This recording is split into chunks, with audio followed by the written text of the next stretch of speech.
और chief guest की मैंने बच्चों के खूबसूरत प्रोग्राम शुरू से आखिर तक देखे।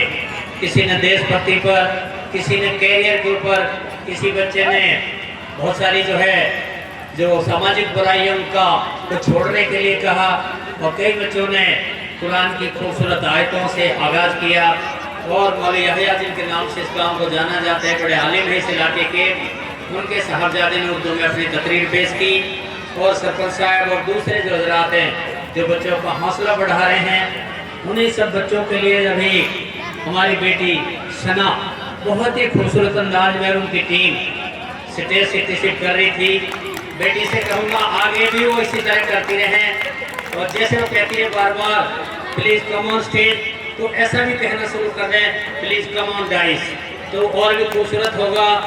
और जब भी वो कहें उन्होंने हौसला अफजाई, तो कहें फला फला ने बच्चों की हौसला अफजाई के लिए इतने पैसे उनकी खिदमत में पेश किए, लिहाजा उनकी हौसला अफजाई जोरदार ताली। इस तरह बहुत अच्छा किया उन्होंने, मैं इनसे बेहद मुतासिर हूँ। मुझे याद आया जब मेरी posting girls senior secondary room में थी, वहाँ भी हमने सैकड़ों लड़कियों को इस तरह तैयार किया, और डीसी साहब देख करके खटखड़ा साहब दंग रह गए कि मेवात में ऐसी लड़कियाँ हैं जो इस तरह का स्टेज सिटी से बहुत अच्छा कर लेती हैं।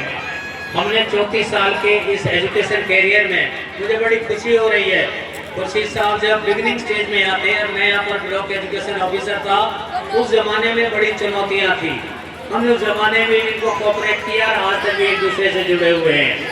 हम लोगों ने सरकार से और गवर्नमेंट के नुमाइंदों से मिलकर इस इलाके के सभी बड़े गाँव में प्लस टू स्कूल बनवाए अपने कार्यकाल 2018 से लेकर 2021 तक, और बहुत सारे लगभग 48 स्कूल जिन पर मेरे दस्तखत हुए हैं एज ए मेंबर, उनको मान्यता दिलाई। और ये भी मैंने कोशिश की कि मेरा एक भी रुपया ज़िंदगी में जब से नौकरी शुरू की, जब से रिटायर हुआ, हराम का एक भी पैसा मेरी जेब में नहीं गया, ना मैंने कभी ऐसी कोशिश की।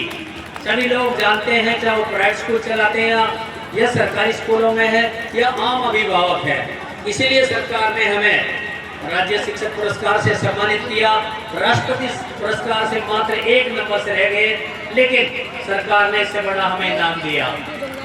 अभी जो बातें कही गई थी, किसी का बच्चा डॉक्टर, किसी का इंजीनियर, किसी का ये, अभी एक बेटे ने कहा 610 में 610 का महीना था ईस्वी का, जब कुरान की पहली आयत अरब के हीरा पर्वत पर नाजिल हुई, और उस आयत का मतलब था इकरा बिस्मिका रब्बिकल लज़ी, ए होली प्रॉफिट, ए प्यारे पैगंबर, ए मोहम्मद, पहले सीख, फिर समझ, फिर हमने लोगों को समझा, और फिर इस चीज़ को, इल्म को सारी दुनिया में फैला। ये कुरान में पहले ही कहा गया है, पहले ही दिन से, जब मक्का के पहाड़ पर पहली कुरान की आयत उतरी। और जब मदीना चले गए, कितने रोमियों को, कितने फारस के लोगों को कैद करके लाया गया, उनको ये सजा दी गई अरब के लोगों को इल्म सिखाओ और आज़ाद होकर चले जाओ। तो इल्म के लिए तो प्यारे पैगंबर ने कहा कि इल्म हासिल करो चाहे चीन जाना पड़े। जब हमारे होली प्रॉफिट ने तालीम के लिए जोर दिया, तो हमें भी अपनी कौम को तालीम देने से पीछे नहीं हटना चाहिए। आज वो समय आ गया है, जो कौम तालीम हासिल कर रही है वो दुनिया में राज कर रही है। यहूदियों की तादाद 2 करोड़ से ज़्यादा नहीं है, लेकिन बिजनेस में, तालीम में अमेरिका, यूरोप और दूसरे देशों को कंट्रोल करके सारे विश्व में राज चला रही है। आज सारी कंपनियां, गूगल और सारी चीज़ें, फेसबुक, व्हाट्सएप, ये सारे उनके हाथ में है। सारी दुनिया का पैसा, सारी बैंक उनके हाथ में है। तादाद इंसान की चाहे कम हो, लेकिन तालीम इतनी बेहतर हो जो सारी दुनिया में इंसान चमकने लग जाए। आज मेवात के लोगों को दीनी और दुनियाई दोनों तालीम का होना जरूरी है। मैं उस बच्चे को ज़्यादा पसंद करता हूँ जो हाफिज कुरान भी हो, लेकिन एक टॉयलेट हो, जो कुरान एक अंग्रेजी का लेक्चरर भी हो, लेकिन आलिम भी हो, वो कुरान को अच्छी तरह पढ़ता हो, बल्कि एक इंजीनियर भी हो। आज कंप्यूटर की, अंग्रेजी की और दीनी दुनिया दोनों तालीमों की जरूरत है। बगैर तालीम के याद रखो, मेवात की तरक्की कभी नहीं हो सकती। दिल्ली के मात्र 70 किलोमीटर दूर मेवात का इलाका है। ठीक है, यहाँ के लोग बड़े बहादुर रहे, तो सुल्तानों से लेकर, बलबन से लेकर मुगलों तक, और डूमन से लेकर और आज तक संघर्ष करती रही है कौम। कितने विदेशी शासकों को ने उखाड़ के फेंका, कितनी कुर्बानियां दी। आजाद हिंद फौज में सुभाष चंद्र बोस के साथ रहे, शिवाजी को औरंगजेब की कैद से निकाल कर महाराज छोड़ के आए, और इसके अंग्रेजी वायसराय अंग्रेजी वायसराय के भेजे हुए असिस्टेंट साइड मजिस्ट्रेट डुमंड को सोना में कत्ल किया। तो चाहे जंग आजादी की बात हो, चाहे असहयोग आंदोलन की बात हो, कभी भी मेवात के लोगों ने, चाहे कारगिल की बात हो, कभी भी पीछे देश की एकता से, अखंडता से और मजबूती से अपना हाथ पीछे नहीं हटाया। ये तवारीख कहती है। लगभग 3200 किताबें हम लोगों ने पढ़ रखी है जो इतिहास को हमें बोध कराती है। चाहे हिस्ट्री ऑफ चाइना है, हिस्ट्री ऑफ रशिया है, हिस्ट्री ऑफ अरब है, हिस्ट्री ऑफ वर्ल्ड है, हिस्ट्री ऑफ यूरोप है, और हिंदुस्तान की एंशिएंट, मिडिवल और मॉडर्न हिस्ट्रियाँ हैं, लोकल हिस्ट्रियाँ हैं। उन सभी किताबों में यही बातें मिलती हैं कि दुनिया की वो कौमें तरक्की करती हैं जो इल्म को अपना हिस्सा बना लेती हैं। एक जमाना वो था मुसलमानों में जब 711 में यूरोप के स्पेन और पुर्तगाल पर कब्जा किया, हिस्पानिया पर, हिंदुलस पर, तो सारे यूरोप के लोग राजा के बेटे भी वहाँ पर तालीम लेने के लिए आते थे।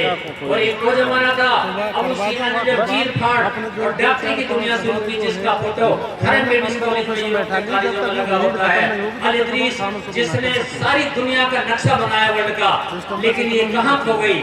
12वीं शताब्दी में इस्लाम में एक ऐसा परिवर्तन आया, एक ईरान के संत ने ये कहा कि दीन अलग है, दुनिया अलग है, इसलिए इन दोनों को अलग कर दिया। और आज तक भी कितने साल बाद, 800 साल से ये कौम दर दर भटक रही है, लेकिन इनका मिलान नहीं हो रहा। उन्होंने कहा दुनियाई तालीम शैतानी उलूम है और दीन की तालीम केवल कुरान से ही बन गई है। इससे ये कौम ने सारी किताबें फेंक दी, जिससे यूरोप के लोगों ने जो अंधकार में जी रहे थे, जो यूरोप के लोग, उनका पुनर्जागरण हुआ। उन्हीं किताबों को ले जाकर लाइब्रेरी में रख लिया। साइंस की किताबें, केमिस्ट्री की किताबें, हिकमत की किताबें और तवारीख की किताबें उन्होंने अपने तरीके से अपनी भाषा में ट्रांसलेट करके और दुनिया पर कब्जा कर लिया। वही कौम कब्जा करती है जो तालीम में आगे जाती है, वही कौम दुनिया पर राज चला जो टेक्नोलॉजी में आगे आती है। आज जो है डिजिटाइजेशन का जमाना है, बच्चों ने जितने प्रोग्राम कार्यक्रम पेश किए डिजिटाइजेशन के जरिए किए। तो मैं ये कहना चाहता हूँ कि खुशी साहब ने सराय से आकर तिलवाड़ा के लोगों को तालीम का एक जखीरा, एक इदारा कायम किया है। अल्लाह करे ये तरक्की करता रहे। मुझे बड़ी खुशी होती है वही इदारा जिसमें जब हम आते थे तो बड़ी छोटी सी बड़ी सादगी थी और ज़्यादा कोई सुविधाएं भी नहीं थी। उस समय भी इन्होंने हिम्मत नहीं हारी। मैंने हमेशा कहा आप हिम्मत ना हारें, हम कोई किसी तरह से तंग न करेंगे, ना छापा मारेंगे, आप आराम से अपनी मान्यता ले लें और बच्चों को पढ़ाएं, ये अच्छी बात है। तो मैं समझता हूँ कि आज इनको देख करके जो लोग भी यहाँ पर आए हैं, जैसे कैफ साहब उन्होंने डॉक्टर पेश किया, उनका पढ़ाया हुआ शागिर्द है। अगर हम लोग जैसे लंबे समय में पेश करें, इतनी लंबी हिस्ट्री, लाखों बच्चे सर हमने 34 साल में लोगों को पढ़ाया है और अच्छी अच्छी पोस्टों पर हैं। प्रोफेसर भी है, डॉक्टर भी है और पुलिस विभाग में इंस्पेक्टर और डीएसपी तक भी हैं। और बहुत सारे जो है टीचिंग में तो मेरे ख्याल में हजारों बच्चे पढ़ाए हुए हैं। इसी तरह उस्ताद को, टीचर को जो है, बच्चे जो है जब सम्मान देते हैं तो उसका दिल जो है फक्र से, घमंड से ऊंचा हो जाता है। आज हम जब भी पलवल में खड़े होते हैं, गुड़गांव में, सोना, हर 5 मिनट में कोई ऐसा बच्चा